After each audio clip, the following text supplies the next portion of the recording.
and I don't even know if I can say this on the podcast. I don't want to trigger the YouTube filters, right? And like, It's fine. You've probably heard about digital PR, about how you can get links from some of the world's top websites, and about how it's the future of link building. The problem is that nobody does a good job of explaining exactly how you can do it.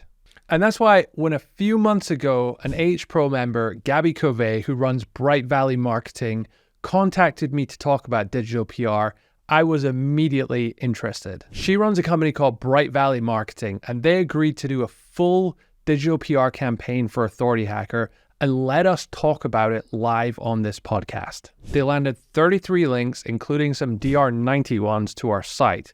And in this episode of the podcast, we are going to break down exactly how they did that, step by step. And not only are we going to discuss how they did our campaign, but I'm going to get her to talk about how anybody listening or watching to this show can do it in any niche for their website too. Now, this is a slightly longer than normal episode of the show because we went into a huge amount of detail on every single step in the entire process. She literally held nothing back. Sometimes you get guests coming on shows and, they share a few tips here and there, but they're not giving away the juicy stuff. That is not the case with Gabby. She was literally an open book. She would answer any question I had about digital PR. This was a genuine learning experience for me. And I got to ask all of the nerdy details about how every little minute step of the process works. And we're going to be sharing all of that in this episode of the podcast. And there are a ton of details about running a digital PR campaign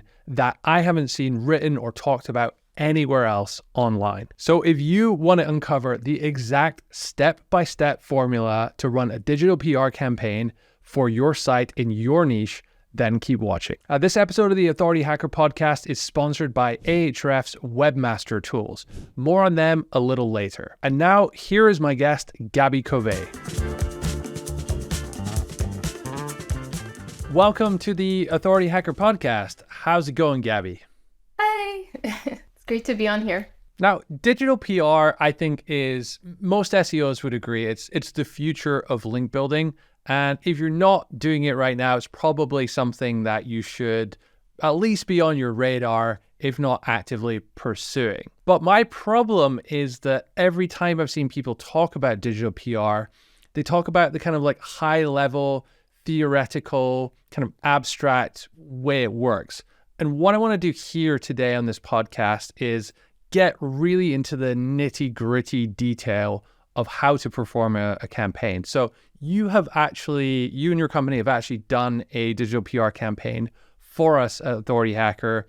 We've gotten 34 links from it, including some in the DR90 range, which is pretty impressive. And we're going to break down exactly how you did that so that people listening at home can follow along and do the same thing too. But before we start, I'd like if you could just give us an overview of how a digital PR campaign is structured before we go into the detail. Yeah, absolutely. So, as you guys probably already know, the whole goal of digital PR is to land your website and your brand coverage in major media outlets, online media outlets, which, usually results in a backlink to your website. And that in turn boosts your authority and EEAT, which we all know this is absolutely crucial in this ever-changing digital landscape where Google, wants to trust you, trust the brand, trust what you're saying. So you've got so much competition there. So the way to structure a PR campaign really is to come up with an idea that's relevant to your niche, more or less related to your industry, that's newsworthy and actually is insightful and that journalists will want to cover. And how do you do that?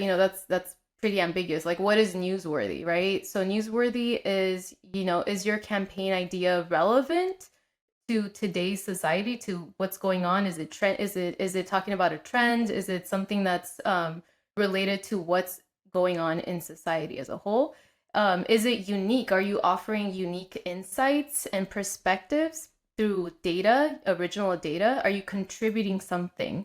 Is your story, is your idea compelling enough to capture people's attention, capture journalists' attention, and in turn their readers as well?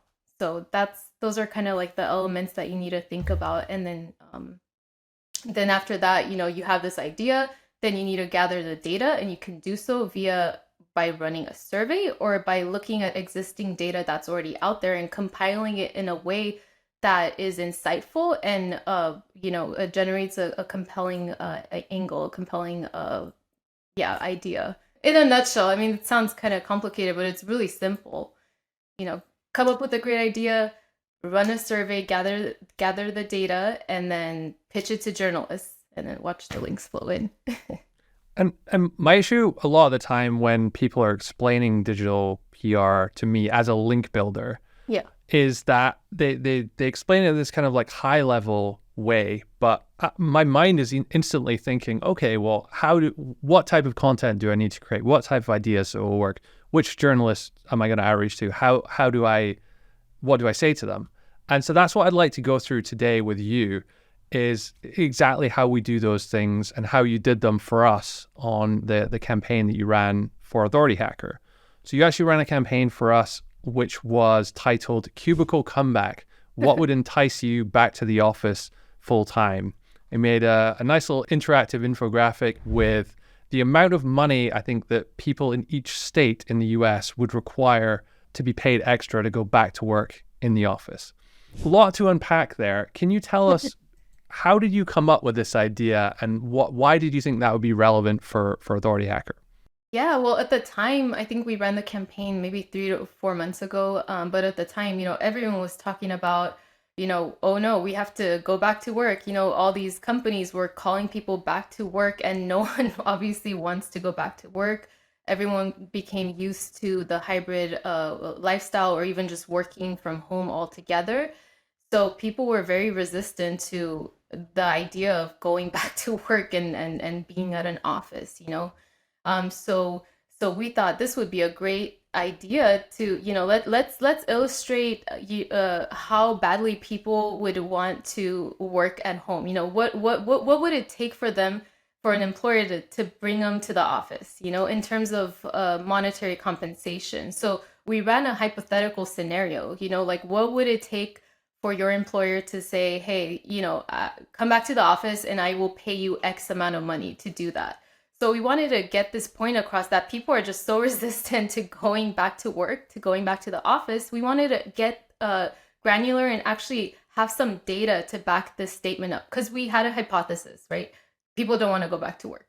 But if you go and pitch this to the media, like, no one's going to care about that. You need some data to back it up. And this was a fun way to illustrate the fact that people don't want to go back to work, and we found that the average amount that it would take for people to go back to work was like over $12,000. So employers would have to pay someone $12,000 to entice them to go back to the office. Did you create this, or did you sort of have in your mind that you want to break this down by state so that the data was easier to collect, or was it so you could pitch it to more locations, more journalists and newspapers in different locations? Yeah, so a little bit of both, but primarily because 9 out of 10 media outlets are regional based.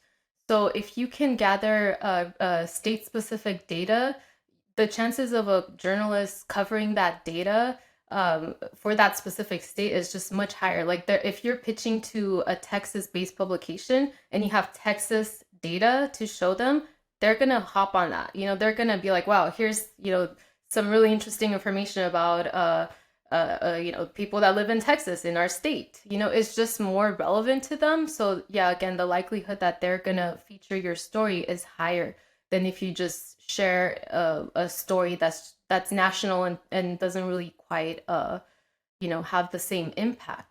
But of course, what we did in the study was we had a national average, right, which was, I think, over $12,000, and then we had a state-by-state breakdown, so we can see how some states compared against the national average. So if you are able to give journalists something to compare to, that's again a talking point. So they're able to contrast, the different states and say, oh well, people in our state, want 20,000. I think that was Alaska. I don't know. Don't quote me on this, but one of the states was like, they required, over $20,000 to lure them back into the office. So, are there any other ways to structure a campaign aside from breaking it down by state? I mean, are all your campaigns structured this way, or what percentage are structured differently? Yeah, most of them are, just because, again, it just they're just more relevant like that, and we just tend to get more media coverage by that. But we also do gather data from existing public sources like BLS.gov. I mean, there's a variety of public databases that you can scout, and you can create pretty much anything that you want by looking at that data. What type of ideas typically work best? So what we have found to be very successful are rankings. We love rankings of the top, 150 cities for love. I don't know, I'm just coming up with an idea, but rankings, people just love rankings. They'd love to come to see what came out, at the top, in the top 10. So rankings, hypothetical situations like this one, like what would it take for people to come back to the office in terms of monetary compensation? How much sleep are people willing to lose in order to, look at social media memes online? I don't know, to decompress, whatever. I'm just coming up with ideas. So hypothetical situations, rankings, those are kind of like our favorite ones. And also advice pieces. So if you are an expert in your industry, one of the ways that you can go about getting press coverage is to come up with an expert advice piece. Like right now, the holidays are coming up. So if you've got like a dog blog or something, and this is actually a campaign we ran a couple years ago for a client, warning people of, like, hey, don't treat your pets like people, don't dress them up, don't do all these things that can be bad for their health. So we ran that campaign for a client a couple years ago, and it got, I think, over 25 media placements with backlinks. So we were, because it was kind of a trending topic. It wasn't a trending topic, but it was relevant to the time of the year. And we positioned our client as an expert in his industry. So he was warning people to just be very mindful of how they treat their dogs and don't treat them as pets. And here's why. Here's what you shouldn't do. So that got a lot of coverage. So that's another way of, getting press coverage. For a campaign like that, how critical is it that you, the person giving advice, are like a vet or an expert? Can like a business owner give advice about, dogs? You know what? Yeah, you don't have to be like necessarily an expert in your niche, but you can just do research on your own and come up with some insightful tips, and then draft a press release and then send it off to journalists that would be interested in covering your story. So, and then in the end, if the media picks those stories up and talks about you, sometimes they'll like reference you as experts at blah blah blah, yourwebsite.com have warned us to not do blah blah blah blah, so they'll refer to you as an expert even if you don't, aren't necessarily an expert. And this works for personas as well, believe it or not. Websites that are just have personas and don't have actual experts on there. Can you give us some insight into this concept of like the mood of the nation? I've heard it termed as before. So when I was at a conference once, someone was talking about digital PR, and they said that it's really important to kind of tap into what society is kind of going through and feeling at that point in time. And I think you touched on this earlier when you talked about our return to work campaign, because that was really all over the news for quite some time. I heard during COVID, there was a lot of kind of feel-good stories were all the rage, and more recently, kind of economic ones of saving money and these kind of tips seem to do quite well. How important is it to tap into that? It's pretty important. I think you just need to be mindful of the ideas that you come up with and how they relate to society at the moment. You don't want to seem out of touch. You don't want to step on people's toes with ideas that might be seen as maybe just like offensive, especially when it comes to topics like COVID, the pandemic, things like that. Like, you want to be very mindful of what you say and what you come up with. So I think keeping that in the back of your mind, keeping the mood of society and what the culture is about at the time, at the current time, is really, really important, because yeah, again, you don't want to seem like you're out of touch or just not informed about what's going on. Like you said, everyone right now here in America, it's all about the economy. Inflation is rampant. People are like worried about a recession. Is it happening? Is it not happening? So whatever industry you're in, you can craft something that has to do with like saving money or keeping budgets in mind and being mindful of that. Budget-friendly vacation ideas, budget-friendly hobbies, activities, ways to save money on your pets. Just like there's an infinite amount of ideas that you can come up with that relate to what's going on right now in society. What kind of everyone's talking about. I think given that the idea is probably the most important part of a digital PR campaign, maybe you could give us some insights into what's actually going through the minds of journalists here. I mean, give some insights into what their day looks like. What does a journalist actually do in 2023? And how are you as a digital PR agency or as a site owner helping them to solve the problems that they're getting from their boss? Yeah, I mean, journalists are tasked with being able to come up with interesting stories, right, and write about them. And the more that people read their stories, the more engaged that they are, the better for them, the better for the journalist, the better for the media outlet that has employed that journalist. So they're interested in something that gets the dialogue going, right? That sparks an online conversation. So, and that goes back to the idea of, is your idea newsworthy and interesting? You don't want to do something that's boring. What we often see is in failed PR campaigns is website owners will come up with an idea that they think is great because it relates to their industry and it's cool for it, interesting to them, but they go out there, they pitch it to media, and no one picks up their story because it's not relevant enough to the general consumers out there, the readers. So you need to come up with something that's really, really captivating and interesting and unique and really gets the debate going. So a lot of our successful campaigns spark debate. People are like on two opposite ends of the spectrum. They have like one opinion and then the other people have like an opposing opinion. They're like fighting it out. It's really funny to see. There's a lot of these articles have a comment section. So people are like commenting and they're like, no, this is not right. And oh yeah, I agree with this and that. So they're, that kind of engagement is what drives a lot of views, and journalists are really happy with that. So it's important to tap into controversy, I would say, in a way then. Yes, in a nuanced way, not too controversial, but just do it enough that you can get people talking, that there's a talking point, basically. Like with the work from back to work wage campaign that got people talking. Like, yeah, I want $30,000. I don't want 12,000. I actually want more. It would take a lot more for me. It gets people thinking about what would it actually take to get them back to work. What are some of your favorite campaigns that you've seen, not necessarily by yourself, but just in general, some of the most successful campaigns that you've seen? What have the ideas been?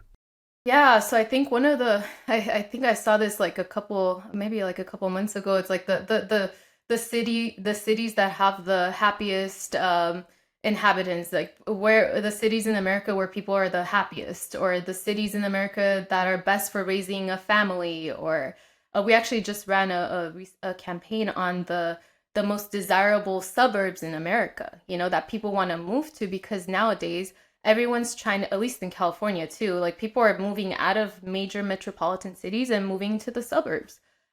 We here personally, like I've seen an influx of people coming to our area from the San Francisco Bay Area because again, work from home, right? More people are working from home, and big cities are just super expensive to live in. So those types of stories do really well because, again, they're very relevant to today's times. My personal favorite one here in the UK is there's a company called Canine Cottages. It's like a vacation places you can go with your dog. And it was so simple. They took these like heart rate monitors, the things that you wear to the gym. So nothing super scientific. And they just strapped them onto some dogs. And they would say different words to the dogs, like "I love you," and monitor the heart rate. So like the takeaway was when you tell your dog I love you, its heart rate goes up, so it responds to that. Now it could have just been that you say anything to a dog in a nice voice and they get excited, Yeah. but it just seemed to like capture like the nation really, and this was in every major publication across the entire country And you know in what? 1 week. That's a feel-good story. People like feel-good stories, and pets, pretty much anything related to pets, you can create a feel-good story out of that. So yeah, people just love positive stories, positive or negative. Kind of those are like the really the ends that you want to be on. Anything that's down the middle that is kind of like, that's just, that's not gonna really resonate. You need to kind of be a little edgy. Do you recommend that people trying to get into this themselves, should they be looking at newspapers to get ideas for the types of things that get featured, or do you use AI, ChatGPT at all for this, or how can you get some help with this? Yeah, so for anyone trying to do this on their own, one of the easiest ways to generate some ideas is to just go into Google search, and then type in your industry, and then type in study, or use a Boolean search, study or data or poll. Those are kind of like the three things that you want to look for, and then just see what's been published in the past. I would say maybe 6 months to a year. See what's been published that's relevant to your industry. See what's getting coverage, right? And then based on that, you can kind of reverse engineer to know, okay, well, if this campaign idea got coverage, what can I do that's like kind of similar but not exactly the same? Because you don't want to do that. You don't want to cover the same angle, but maybe like reframe it, come up with a different angle that hasn't been covered before. And I guess that would work to look in different industries as well, adjacent ones. So if you had a cat blog, look at what dogs are, what dog sites are doing. Absolutely. Yeah. There's an endless, of pool of ideas that you can come up with, and inspiration to draw from Google News, Twitter. You can use ChatGPT. Surprisingly, you can come up with, tell ChatGPT, hey, I operate a cat blog, and help me come up with 5 ideas for a PR campaign that will generate press coverage, and tell me why it will generate press coverage. So you want to kind of know why, like what's the train of thought behind that, if it's gonna actually click with journalists. And if you do that with AI, how many of the ideas that it gives you are good? Like, do you have to sift through a lot? Yeah, you do have to sift through a lot. I mean, I think, AI is definitely getting better by the day. I think news just broke out that now ChatGPT can process like images and voice and all that. So I'm excited to try that out. But it's an iterative process. You have to kind of refine the ideas that it comes up with, because I don't think you're gonna get like a ballpark idea like straight from ChatGPT in one go. But it's definitely a great starting point. And then another thing that you can do is, after you've got your idea, go and talk to a friend, or your mom, someone. Say, hey, here's my idea. Like, if you read this campaign idea, if you read this study in online, would you share it with anyone? Do you think it's interesting? Like, just get their unbiased opinion. That really helps. That helps you determine if it's a shareable, interesting campaign idea. You can also ask ChatGPT again, hey, here's my campaign idea, and pretend you are a journalist that works for a major consumer media outlet. Is this a campaign worthy of getting featured in your publication? Tell me why not? And then we actually did that with the work from Back to Work wage idea for Authority Hacker. And then I plugged that into ChatGPT after we ran the campaign, and it actually told me, yes, this is a good campaign idea that's going to generate a lot of dialogue. If someone's at home right now, they're listening to this podcast and they're thinking, gosh, I got to get into digital PR, and they want to run their own campaign, what first steps would you suggest they take to come up with a good idea? So first step you want to take is to plug in your industry into Google search, into Google News, and then see what's been written about your industry, what studies, what campaigns have been run in your industry. and in adjacent industries, like you mentioned earlier. Just see what's out there, see what's been covered, see what journalists are interested in covering, and then you can also get inspiration from other industries as well. Just type, literally go into Google, type in study or poll, and then see what comes up in Google News, and then you're gonna get like so many articles, right, from a variety of different industries, and that can get your creative juices flowing right there. So that would be the first step, just to kind of start brainstorming a great campaign idea, and thinking outside of the box. So if you run a very specific, like let's say like a B2B website about, I don't know, a manufacturing or something, no one's gonna, like, if you're coming up with an idea that's about manufacturing a product, no one's gonna care about that. So you have to think be above and beyond like your specific industry, and think about something that journalists will want to cover that's newsworthy.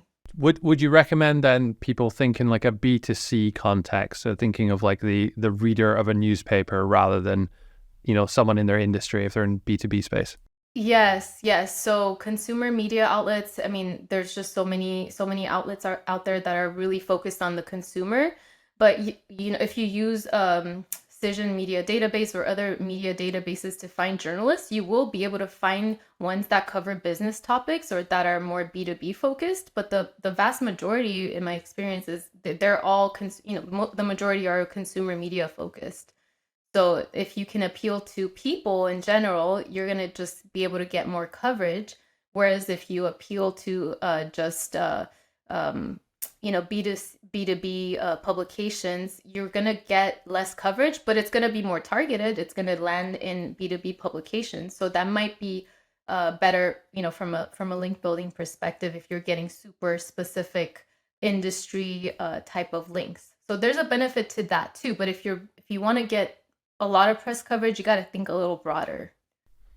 Sure. And to create the piece, the article, I guess there's two parts to it. There's the data collection and the content creation, essentially. So I want to get into that now. But first, I want to have a quick word from our sponsor today, which is Ahrefs. This week's episode of the Authority Hacker podcast is brought to you by Ahrefs Webmaster Tools, the free webmaster SEO suite that does many things far beyond what Google's own Search Console does. Now, you're probably already using Google Search Console to monitor how your sites are doing on Google, but to be honest, the reports are a bit meh. Take the link report, for example. It only shows you a fraction of the actual links your site has, even though Google knows you have more. And Google also doesn't give you any idea how authoritative or even toxic the links are. Whereas Ahrefs Webmaster Tools gives you all of the insights and data that a paid Ahrefs account will give you, including things like DR, UR, and the exact linking pages. And the same goes for SEO issues. GSC gives you some vague indications of things that might be wrong, whereas Ahrefs Webmaster Tools monitors over 140 different parameters every single week and will alert you whenever something is not right. It's actually similar to what many paid tools that charge hundreds of dollars a year would do. And again, while GSC can give you things like impressions and clicks, it monitors your data, your keywords, over a period of time and only shows approximate averages, whereas Ahrefs Webmaster Tools monitors all the keywords. And this could really save you the cost of, a rank tracker or something. It also highlights keywords that you could potentially rank for by spotting weak pages that are above you, helping you to increase your organic traffic. And how much does all of this cost? Absolutely nothing. It's completely free. So if you're not using it yet, head on over to ahrefs.com/AWT and check it out. And now back to the episode. So can you give us some insights, Gabby, into how you collected the data for our piece? Yeah, so for the Back to Work wage campaign, the way that we collected the data is we just, we ran a survey. We surveyed people across the United States, people that are working from home at the moment, or were working from home at the moment at the time we ran the campaign, to determine if what amount of money it would take for them to go back to work. So it was just a survey-based campaign. Yeah, so we ran a survey of about, I think it was 3,000 Americans, and then we asked them that question, and then we broke it down by state, and that's essentially what we did. So survey-based campaigns are awesome. They provide the most creative flexibility. You can literally ask any question that you can come up with. They are expensive though, so I do have to say that if you are running a survey-based campaign, the likes of Wholefish, I think we used to use them, and they charge about, I think, around 2,700 or so for a very basic survey campaign of maybe like 5 questions without a screener question. And a screener question is really important because a screener question determines who your survey audience is. You want to make sure you're asking the right people the right questions. Otherwise, it's kind of you're not really getting a valuable data there. But yeah, so that's essentially what we did. We ran a survey for you guys. Can you give me an idea of the amount of survey respondents in total or per state that you need to make this sort of statistically significant or to be taken seriously? Yeah, so what we found is 3,000 survey respondents is usually the sweet spot that you want to hit in order to capture media attention. Anything above 3,000 is amazing. I mean, if you can go 4,000, 5,000, 6,000, but that's great, right? But the more survey respondents you get, like the more expensive your survey is going to cost. I mean, literally some companies are paying like 50, 60, $70,000 per campaign, right? Just to run the surveys, which is not feasible for the vast majority of affiliate site owners, right? It's just too expensive. So if you can survey around 3,000 respondents, that's sort of the sweet spot. Anything less than that, you're kind of running into the issue of just not being taken as seriously and not having enough data. So yeah, I would say around 3,000 is good. Between 2,500 to 3,000 or more, I should say. And do you have to use a sort of verified official company to collect survey data to do your survey? Or can you, ask your own list if you have one? Yeah, so what we found is that, by going through a professional survey company, you are adding an extra layer of legitimacy to your data. There's less resistance to the media featuring your site, your campaign.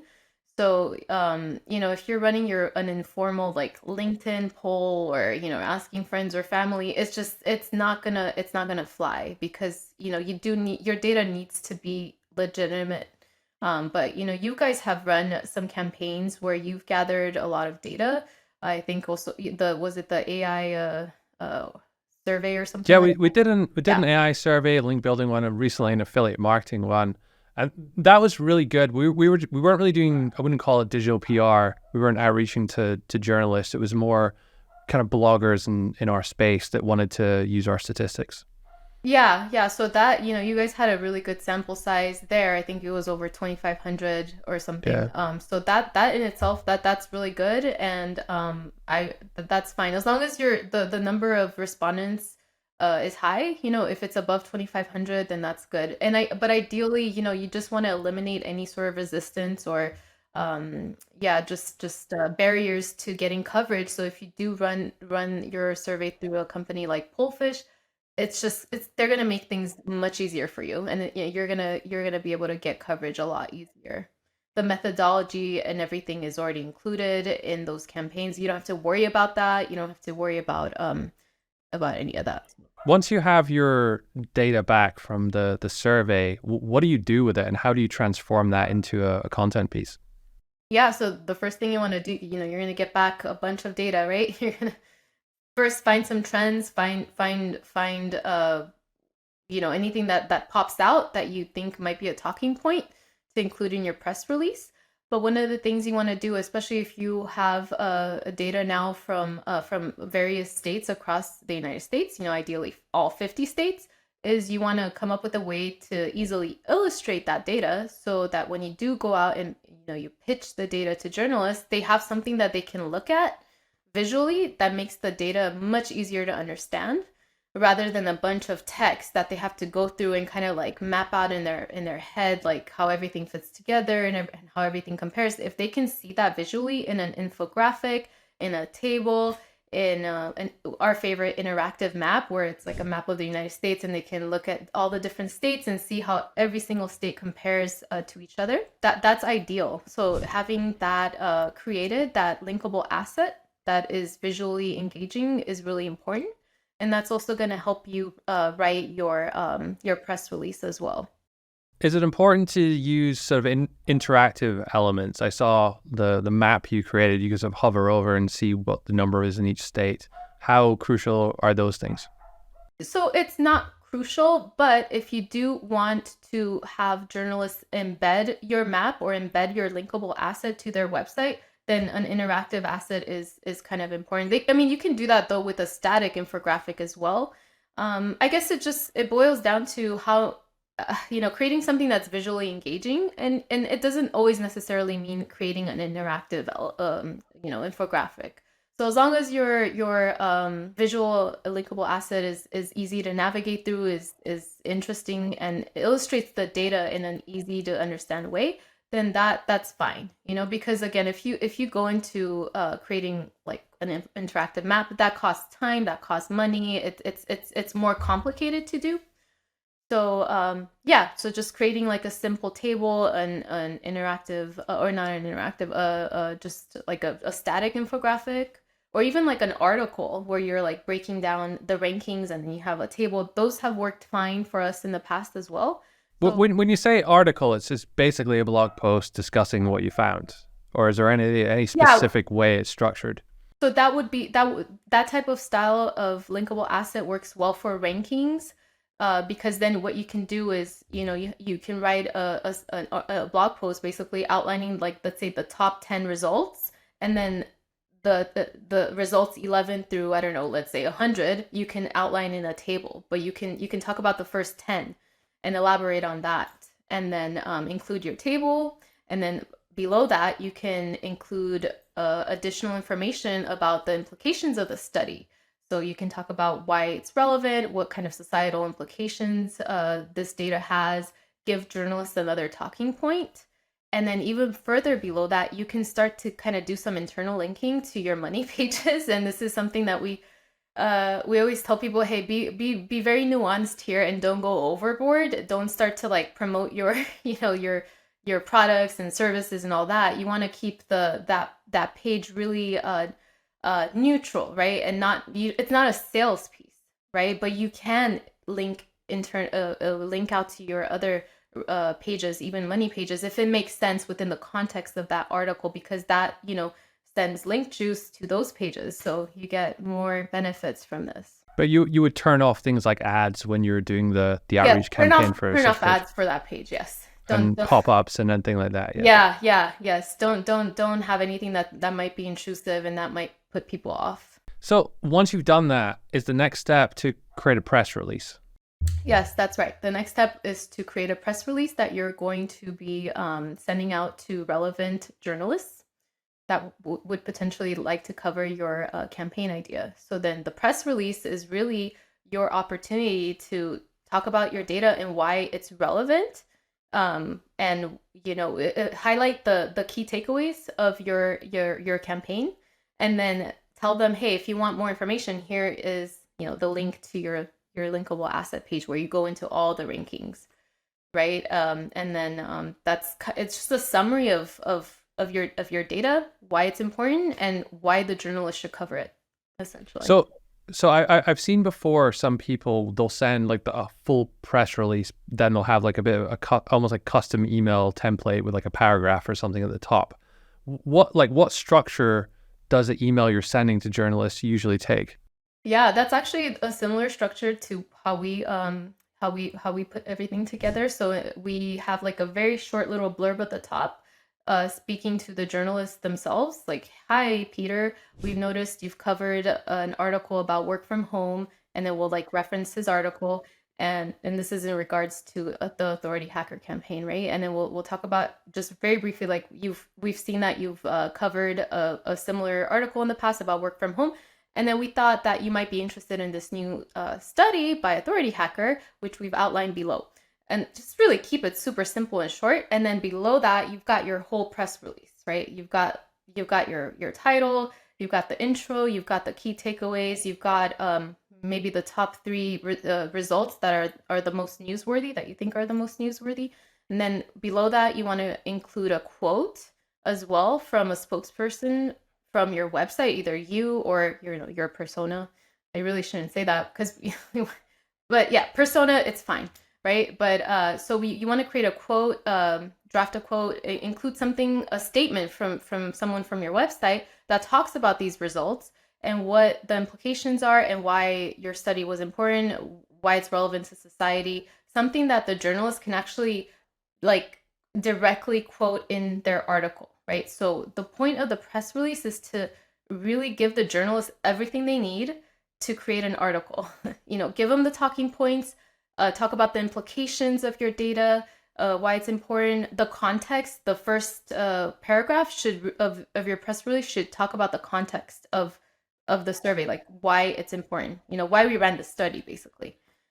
So they can understand why your study is important and why they should cover it. So you want to give, the press release should just be everything that the journalist needs to create a compelling article. And if they want to learn more, they can click on that link that provides them with all the results. How long or short is a press release email typically?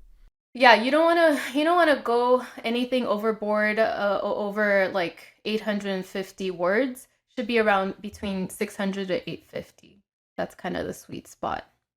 Okay, great. And once we've done this, how do we find, or how do we decide who we're going to outreach to? What does prospecting look like in digital PR world? Yeah, so when you're prospecting for your digital PR campaign, you want to identify journalists that are most likely to feature your campaign, that would be most interested in featuring your campaign and reading your data. And the tier one journalists that we always outreach to are the ones that have covered a similar story in the past 6 months to a year, up to a year.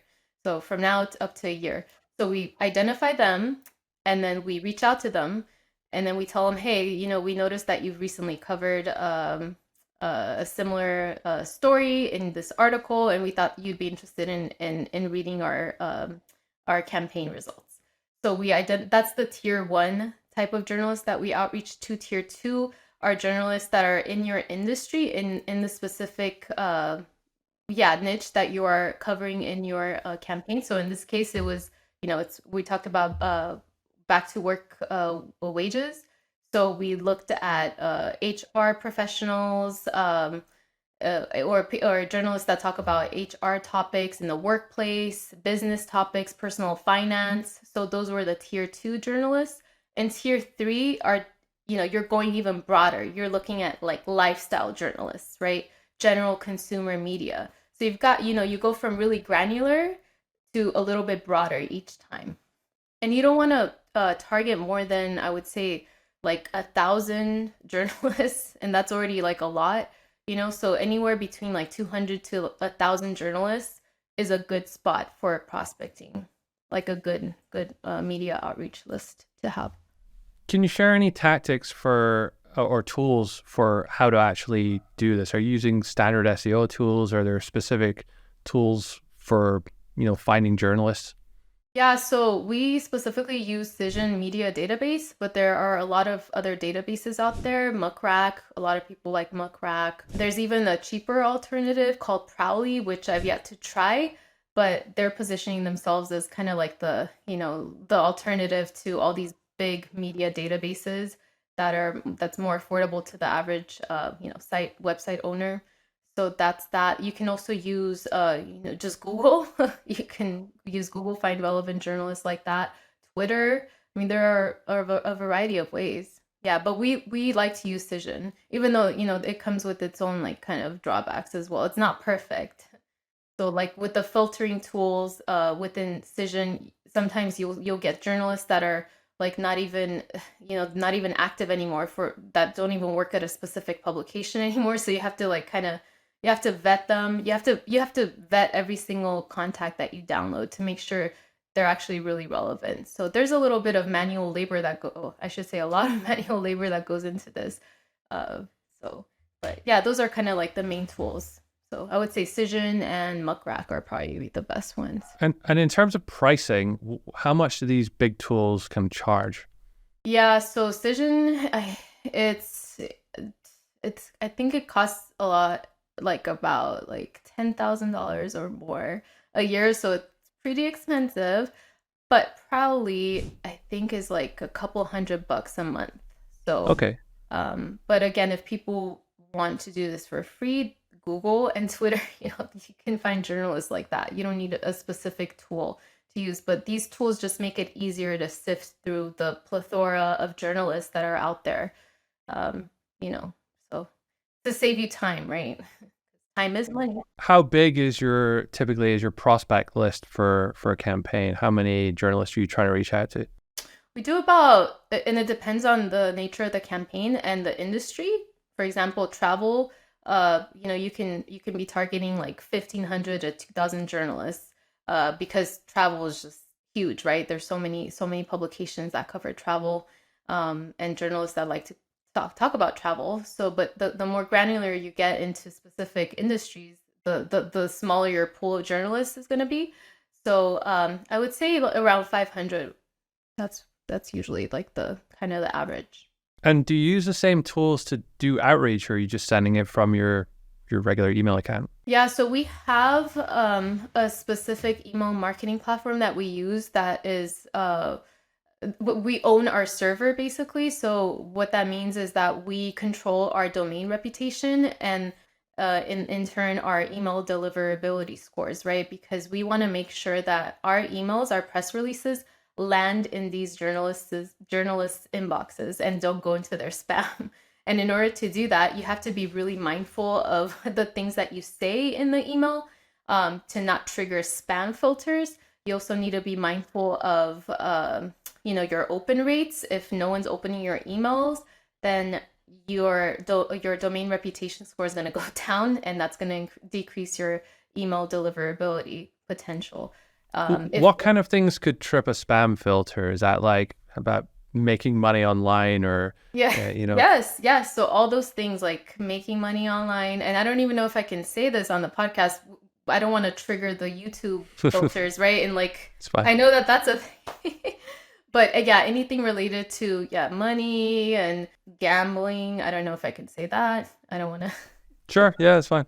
Gambling, adult stuff, all that stuff, pharmaceuticals, CBD.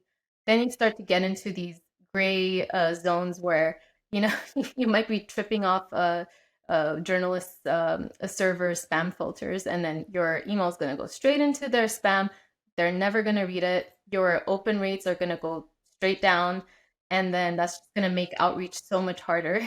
I saw a really good campaign once by a Swedish casino company, and they'd made this page that they've done something similar to the type of campaign you're talking about, where they took a bunch of cities around the world and they looked at a number of different factors, like how many nightclubs there were, the cost of a beer, a few other things. And they're like, what's the best partying cities in the world?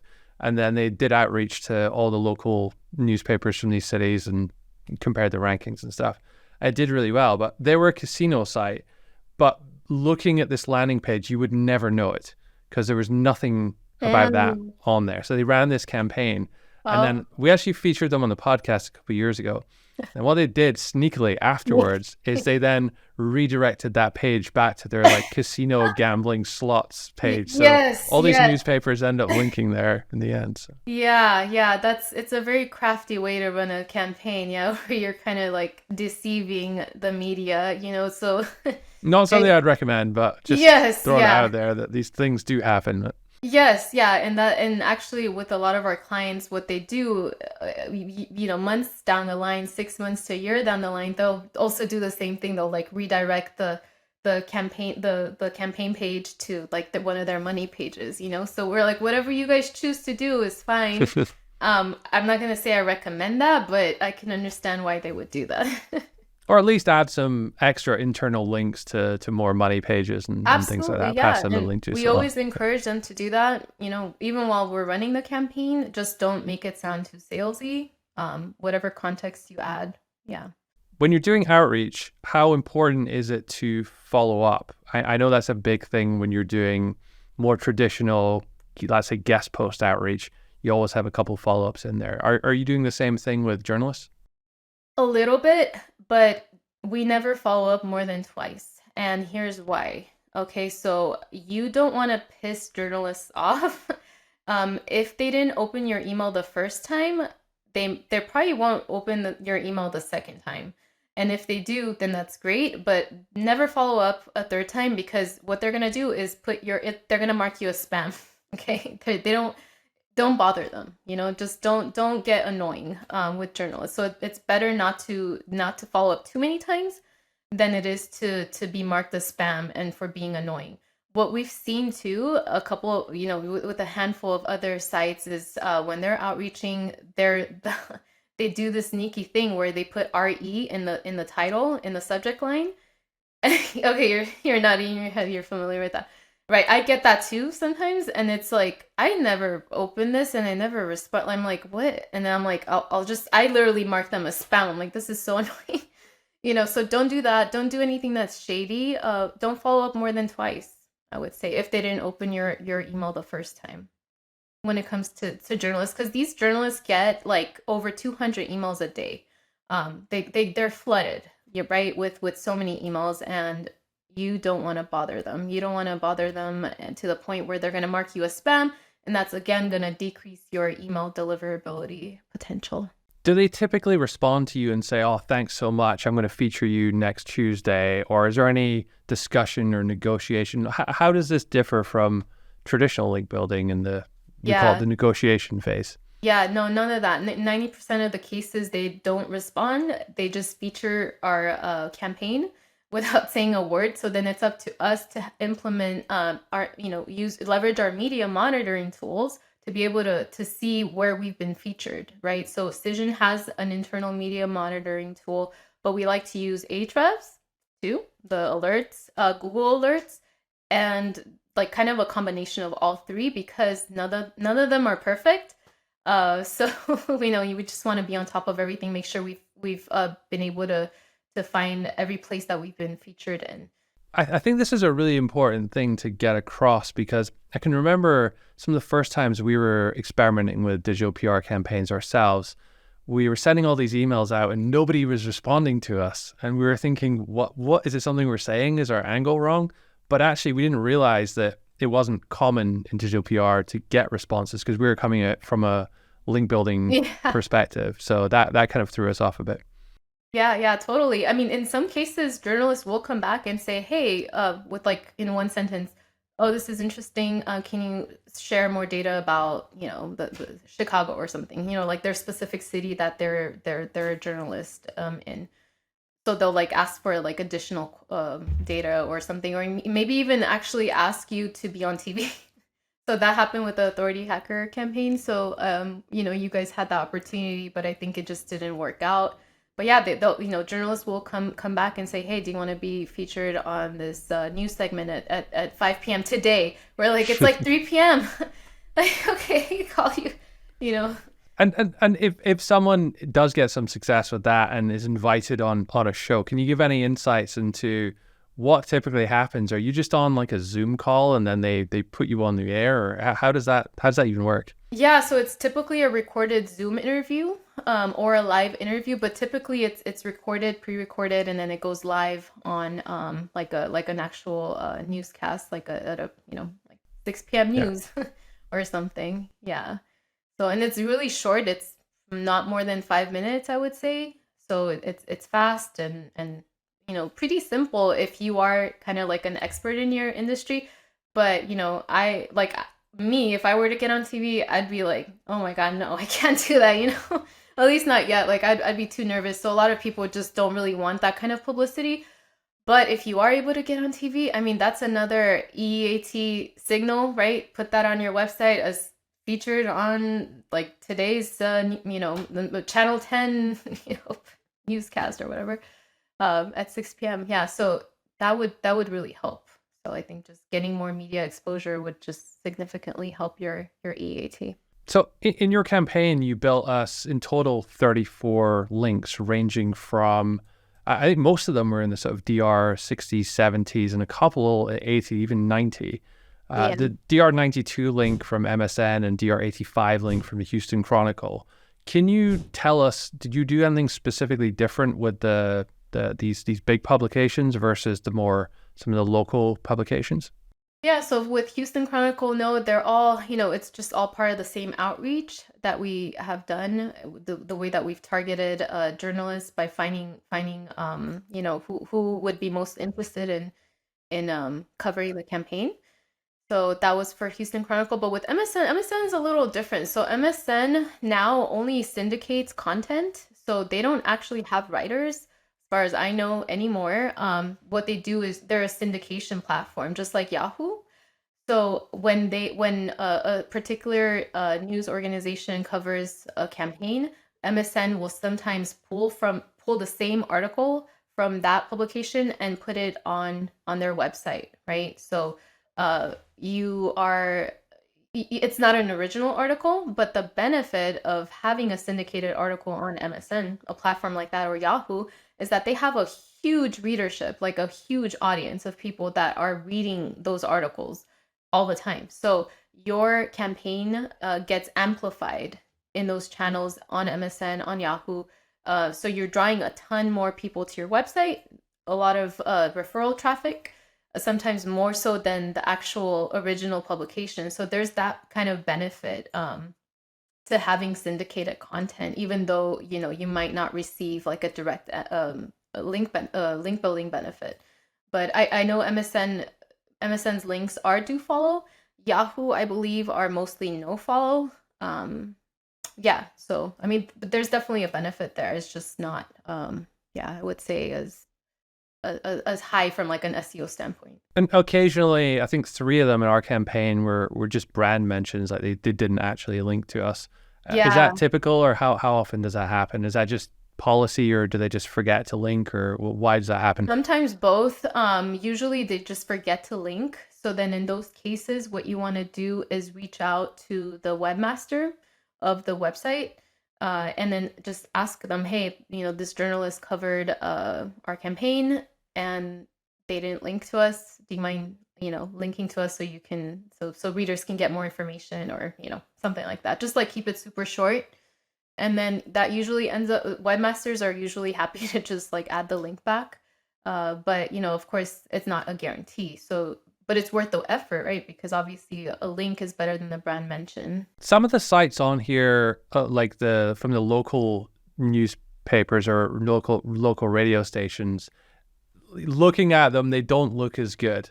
Like, what are your thoughts on some of these kind of very small sites that have loads of stock images and are, as a link builder, I'm thinking, oh, maybe this is a link farm, but no, it's a real radio station. It exists. Yeah, so I mean, yeah, there's definitely, you've got the larger publications with millions of readers, and you've got the smaller, like super, super tiny publications that have like a very specific audience of, I don't know, just not very many people, right? But I think, because they are a media outlet, there's a benefit to being featured there as well. And it's not always about, how high the DR of a website is, right? Like, obviously DR is a great metric, but we all know it can be manipulated. So you need to look at other metrics like the traffic, of that site, how many keywords they're ranking for. Are they like, are we seeing like traffic drops, right? Or are we seeing a steady pattern of traffic every month?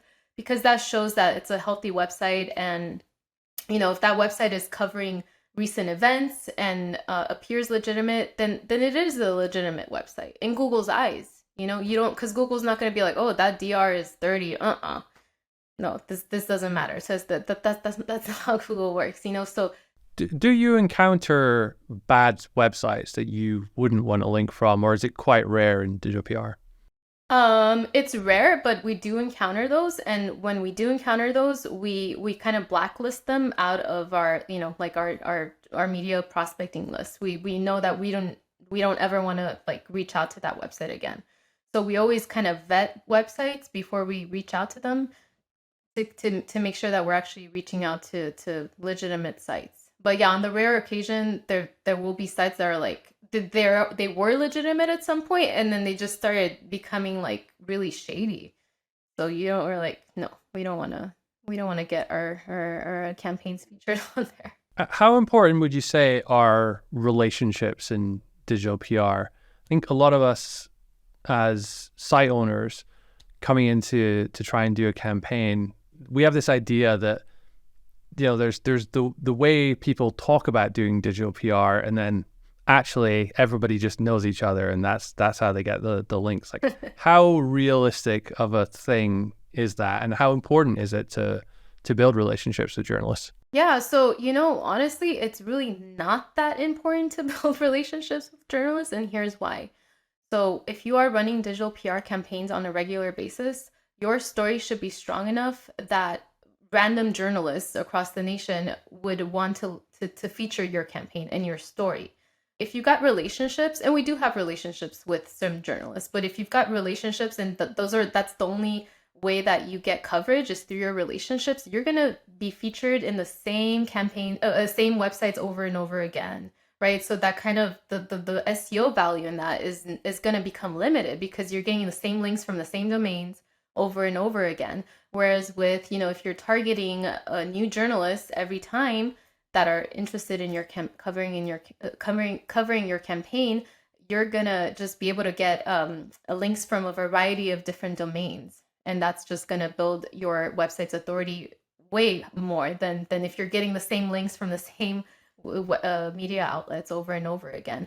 But yes, personal relationships do matter too. So, we've got lists, media contact lists, we call them friendly journals that have covered our content in the past. And they actually come to us and they're like, hey, if you have new campaigns that you want to share with us, or new studies or data or whatever, let us know. So we have those. So we definitely reach out to them as well. But, we rely heavily. What percentage of your links come from those sources versus kind of more cold outreach? Yeah, so like 10 to 15%, I would say. Okay. Yeah, and the vast majority are just new journalists that we have never contacted before. And I presume there's not very much like paying for links or anything like that goes on in digital PR. Zero paying for links. Yeah, you never pay a journalist or bribe them or anything. The story should speak for itself, and it should be captivating enough that, journalists will want to cover it. Because again, you have to think about this. Journalists are hungry for data. They're hungry for ideas. They're hungry for newsworthy topics they can cover. So if you can make their lives easier by giving them interesting data so they can write an article about it, that's gonna make them very happy and make the publication happy. What are some of the reasons why campaigns would fail then? And we kind of touched on this earlier, but just, you're coming up with an idea that is not newsworthy and doesn't appeal to a broad consumer base and is very like niche-y, So like let's talk about paintball, right? Like if you were to run like a campaign on paintball and just anything. We do love paintball on the Authority Hacker podcast. I know. I don't want to, paintball's a great niche, but you need to think a little bit broader, right? Like when it comes down to paintball, you can do something like what is Generation Z's favorite new adventurous first time date idea or something like that, and you can like come up with a bunch of ideas like bungee jumping, paintball, axe throwing. It's like huge now. I don't know if you've ever tried it. I love it. Yeah. Yeah. I'm not very good at it, but yeah. So those are kind of like the ideas that you can come up with, and then so basically when you do that, you're coming up with an interesting angle that the vast consumer media will want to cover. Because it's fun. It's Generation Z. It's talking about adventurous activities and dates and all that. So it's related to paintball, but it's not about paintball, if you know what I mean. Yeah, that's really, really smart, actually. So you're essentially taking something which appeals to the masses, appeals to everyone in a very sort of B2C way, and then just like one of those list item responses would be your topic, your paintball or whatever it is you're covering. That really opens up the door to a lot of different angles, infinite amount of angles really for any site. Yeah, absolutely. And then if you even want to highlight paintball a little bit more, you can do that in your press release in the commentary section, maybe even as a quote, from Mark Webster. Activities such as paintball are like a great new way to connect to your potential partner, or I don't know, like you can come up with a quote where you can talk about paintball a little bit more in detail, and then journalists are going to probably pull that quote and include that quote in their article. So now you've got like even more relevance to paintball. Let's take another couple of examples, because I know there'll be a lot of people at home listening thinking, well, what could I do for my site? So we've covered online marketing, I guess, in a way, with the authority hacker example. We've covered paintball, as we always do on this show. What about something really broad? Like, what about cats? Because everyone loves a good cat picture. Is there any way we can tap into that? Cats, yeah. So if you've got a cat blog, you can do something like run a survey to determine which states are cat people versus dog people. State by state breakdown. California, people love their cats or something like that. And in Texas, people love their dogs. I mean, this is just coming up with something right now.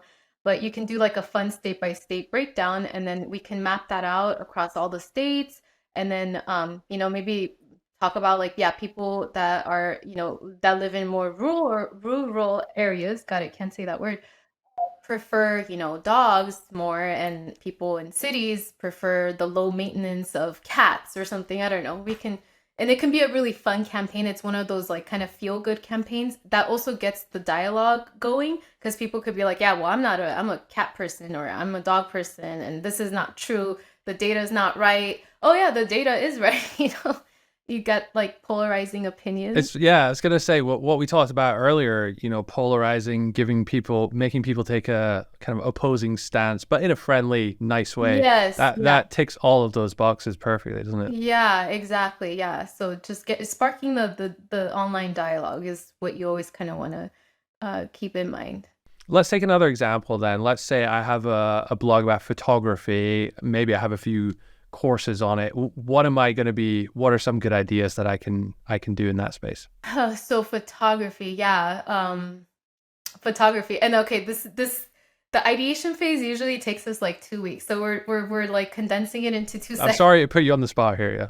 Okay, photography blog, photography website. So, yeah, what you can do is maybe run like a photography contest, have photography experts or aficionados online submit their photos of like America's top landmarks, and then we can illustrate those landmarks in a new way. We can vote. We can run the social media contest and vote on like the top photos that illustrate America's landmarks in the most compelling, novel way, in 2023.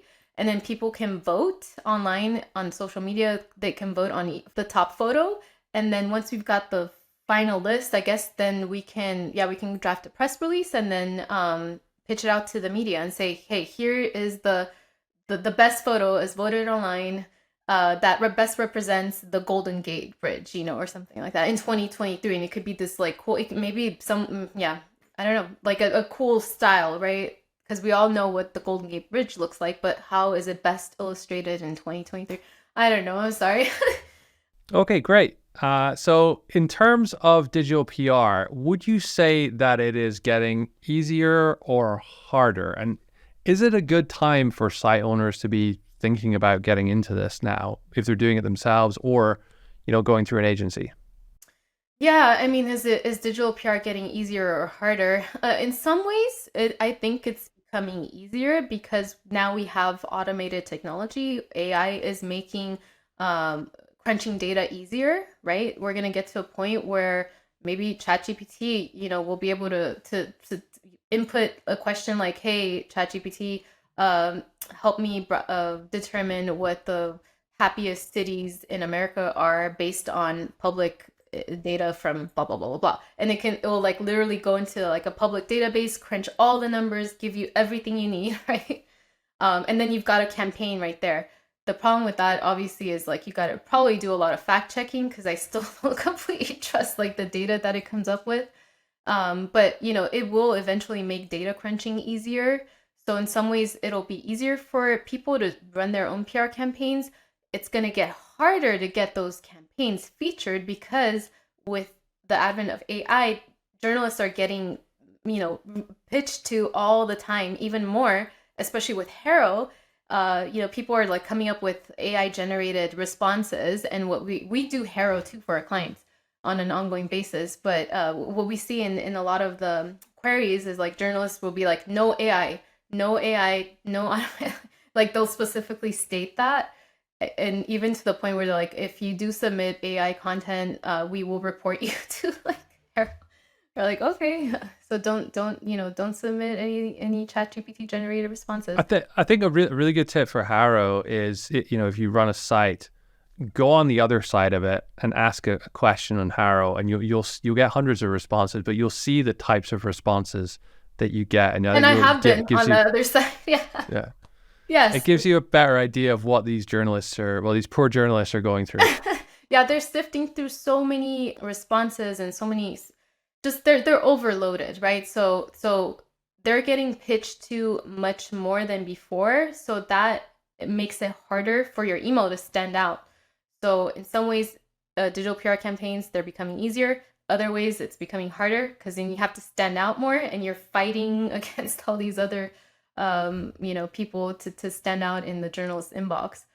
So yeah, that's kind of where things are at right now. So that's why relevancy is super important. So the more relevant your story is to that particular journalist, the better.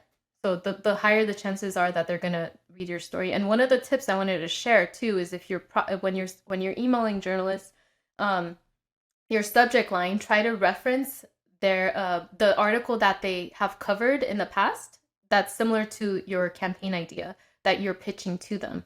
So just include, like, in the subject line the exact title of their story, because when they see that, they're gonna immediately recognize it, and they're gonna probably open that email. You caught their attention. They'll know that you've done your research. Yeah. Yes, yeah. So they know that it's relevant to them. So that's probably a tip I probably shouldn't share, but whatever. That's a good one, yeah. So is there anything about running a digital PR campaign that we haven't covered or I haven't asked you that I should have asked you? Yeah, so one of the things that people should know about is, don't get discouraged if you don't get media coverage right away. So a lot of people, they're like, hey, why is nothing happening? Why is no one covering my story? It's been a week. So if your campaign idea is kind of like an evergreen idea, kind of like the ones that we just talked about, where it's not specific to something that's happening right at that very moment, then it's likely that journalists are going to sit on that idea, on that campaign for a while until they're ready to cover it in their article online. So I think, if you don't see anything happening in the first week, don't get discouraged, keep going. If nothing is happening after the second week, like crickets chirping, then there's probably something wrong. So you need to kind of pay attention to your open rates. Are journalists even opening your email? Anything, if your open rates are below, I would say 10%, that's really bad. There's something wrong with your email. Either you're tripping off the spam filters or something's going on. So be mindful of your open rates, and that's an indication if your campaign is even being seen by journalists. Yeah. So after 2 weeks, if nothing is happening, go back to the drawing board, and I would say just think about what might have gone wrong. And it can take, if you're starting this yourself for the first time, it can take a few sort of attempts before you land one that hits. That's not uncommon. Yeah. Absolutely. Yeah, absolutely. So don't get discouraged. I mean, the more you do it, the easier it's going to be. And once you hit success with the campaign, you're going to be like, oh, okay, well, now I know kind of like what works, and I'm going to kind of do that next time in a different way for the next campaign idea. You'll get a better sense of what works. If people don't want to do it themselves, though, and want someone to take care of all of this for them, you obviously do that at your company. Can you tell us a little bit more about how that works? Like, what does someone get when they come to you for a campaign? Yeah, so we handle everything from start to finish. We come up with the campaign idea, and then the client approves it, or they don't approve it. We go back to the drawing board. We actually do our due diligence. We make sure every campaign idea passes our litmus test for what makes a successful campaign. And then once we've done that, we go on to production, where we gather the data, we run the surveys, we illustrate the data, we create the linkable asset, interactive map, static infographic, whatever best illustrates the data. And then we also do the prospecting. We do the outreach. So it's a done for you, start to finish type of thing. We report on the coverage that comes in. as soon as it comes in or in a weekly report, whatever the client wants. And yeah, it's kind of a done for you service. And if the campaign doesn't work for whatever reason, which does happen sometimes, I mean, yeah, we've been doing this for a long time, but even with us, like it's sometimes you're just, you talk about the wrong thing at the wrong time. So if that happens, we have to re-angle or even sometimes just run a whole campaign again. Obviously at no extra charge until we get it right. Yeah, and speaking as someone that's been through the whole process, like it's a really hands off from a client perspective, which is what you want. Like it's really handy. Can you tell us then? Do you sort of guarantee a certain amount of links, or what's the expectations that someone would receive from a campaign? Yeah, so we usually guarantee around 10 links, I would say, from unique domains, and that's kind of 10. 10 is like the very minimum. We like to shoot way above that. We like to under promise and over deliver is kind of like what we do. What would the average number of links that you get from a campaign? About 20 to 30 is kind of like where campaigns land. But if you're running consistent campaigns with us, some campaigns will land 15 and others will land like 100, so it kind of in the end, it averages out to maybe like around 30 or so. And what type of sites do you work with? So we work with clients from a variety of industries, love, travel, pets, the fun niches, real estate, parenting, personal finance. I mean, the list goes on and on and on. Is there anyone you don't work with? We don't work with gambling sites. We don't work with adult sites. We don't work with like same day pay loan sites and all that. Any of the kind of questionable sites that might harm our domain reputation scores, because we're always concerned about ensuring maximal email deliverability. We want to make sure our press releases get into journalists' inboxes. So we kind of want to avoid those types of industries. Unfortunately, I know that other agencies do target those, but we don't want to play in those areas. And if someone listening is interested and might want to do a campaign or get in touch, what's the best place or what's the best way for them to get in touch with you? Yeah, you can just go to brightvalleymarketing.com, BRIGHT Valley VALLEY marketing.com, or you can just reach out to me directly, Gabby, GABBY at brightvalleymarketing.com, and then we'll hook you up with a great campaign and get you some coverage.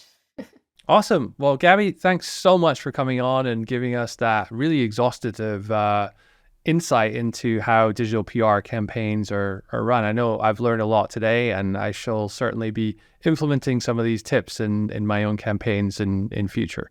Awesome. Well, thank you so much for having me on here. I love being part of the Authority Hacker community. Been part of your community since 2016, so it's like the OG member. OG member right here, so myself. So thank you so much. All right, so there was a lot to unpack in that episode. Let's quickly go through what was discussed. The key to any digital PR campaign, according to Gabby, is the ideation phase. So coming up with the right type of idea for a piece of content which journalists are going to like.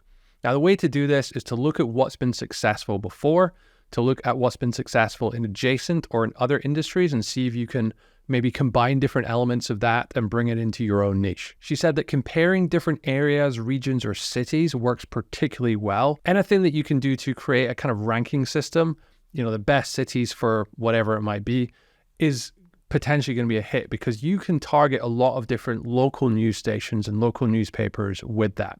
And everyone just likes to see how their region or their city compares to each other. Expert advice is also very valuable. If you are, a vet in the pet industry, or you have one working for you, or you can hire one to work for you for a specific campaign, then there's a lot of opportunities there as well. You don't even need to be a vet in many cases if we're talking about non-medical stuff. Someone who's a dog walker could suffice in many situations. We also talked about how the national mood is important. So as we're recording this, the economy is on a lot of people's minds, and that's a really important thing. So if your story has a kind of money-saving element, then there's probably a higher chance it's going to be successful right now. But that may change in future. So just keep an eye on what types of stories you see appearing in different newspapers. And lastly, for ideation, you want to make the story and the angle appeal to the general public, to everybody. So if you are in a technical niche or a very specific industry, especially like a B2B space, don't talk about your specific corner of the industry. Try and broaden it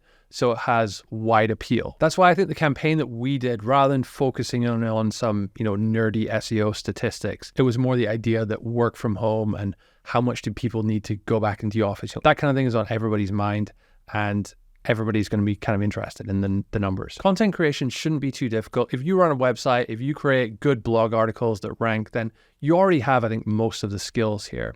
I think specifically with digital PR, a lot of campaigns that Gabby runs rely on data. So either getting your own data through surveys, and you can run surveys yourself, or there are many survey companies out there that you can use to help get data for that. You can also separately or in combination with your own data, combine that with other publicly available bits of data from government offices and places like that. She did say that around 2,500 to 3,000 responses on any survey was kind of the minimum statistically significant that you would need in a kind of broad survey for a journalist or a newspaper to really take you serious. And that's really interesting, because I actually heard here in the UK that the number is about 1,000 to 2,000. Being a smaller country, maybe that's different from the US, I'm not sure.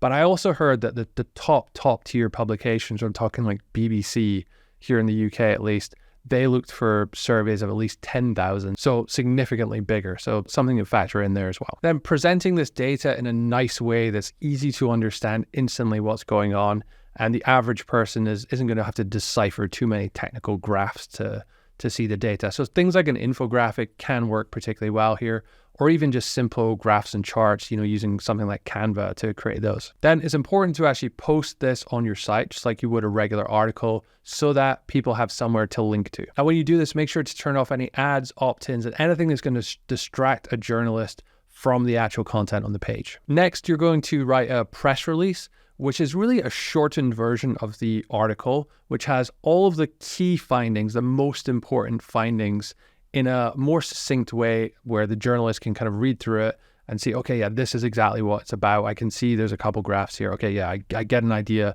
quickly when they're scanning through it what's going on. You also want to talk about the implications. So don't leave it to the journalist to figure out, okay, well, I have all this data, so what? What does this mean? What are the implications of that? You, as the industry expert, can present those implications to the journalist. And you're really kind of saving the journalist a lot of thinking time and a lot of work by doing it. Also, you're kind of shaping the story in the way that you want when you present that information. You probably hear on the news a lot about this concept of talking points. And it's something I think a lot of politicians and people in the media do to kind of shape a narrative.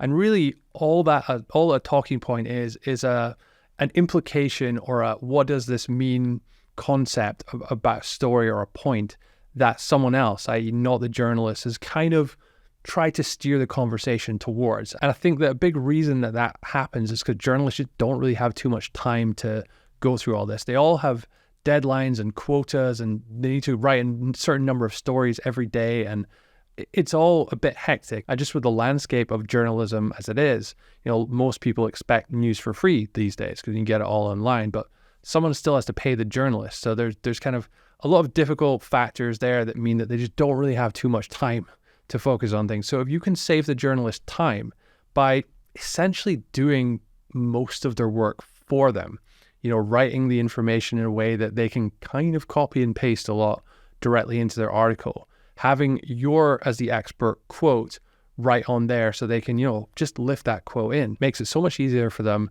to take note of your piece and then use it and link to you. When you're prospecting, trying to find journalists to reach out to promote this, make sure that you look for journalists who have written similar stories before.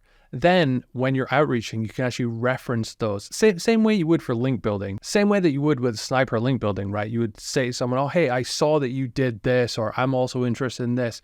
Try building a connection with them and show them that you're not just spamming out a press release and spamming out a story, that you're actually paying attention to what that journalist is writing about, and showing that kind of personalization is more likely to get your foot in the door. In terms of tools for prospecting, she talked about using Cision, which is actually the same company that runs Harrow, interestingly enough.